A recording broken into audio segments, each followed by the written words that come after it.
ایران نے دنیا بھر میں مسلح گروہ پال رکھے ہیں جن کی تربیت ایرانی پاسداران انقلاب اور خود کرتی ہے۔ ایرانی فوج کی جانب سے ان گروپوں کو اسلحہ اور مالی امداد فراہم کی جاتی ہے اور ان کے ذریعے علاقائی حکومتوں کے خلاف کارروائیاں کرائی جاتی ہیں۔ ایران کے نشانے پر آنے والے ملکوں میں عراق، شام، لبنان، بحرین، یمن اور افغانستان شامل ہیں۔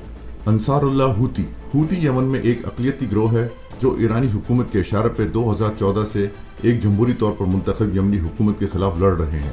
ہوتیوں نے 2014 میں یمن کے دارالحکومت صنعا پر قبضہ کر لیا تھا اور 2015 میں ایرانی پاسداران انقلاب کی مدد سے صدر ہادی کی حکومت کا تختہ الٹ دیا تھا۔ یمن کی جنگ میں سعودی زیر قیادت اتحاد کی مداخلت کے بعد ایران نے ہوتیوں کی تربیت کو بڑھایا اور ہتھیاروں کی ترسیل میں اضافہ کیا۔ ہوتی ایران کی پراکسی جنگ لڑ رہے ہیں اور انہیں یمن کو انتشار میں دھکیل دیا ہے۔ ہوتیوں نے ہزاروں بے گناہ شہری کو ہلاک کیا ہے اور سعودی عرب اور متحدہ عرب امارات کے خلاف ایران کی فراہم کردہ ہتھیاروں اور ڈرون سے حملے بھی کیے ہیں۔ ہماری اس کاوش کو دیکھنے کا بہت شکریہ۔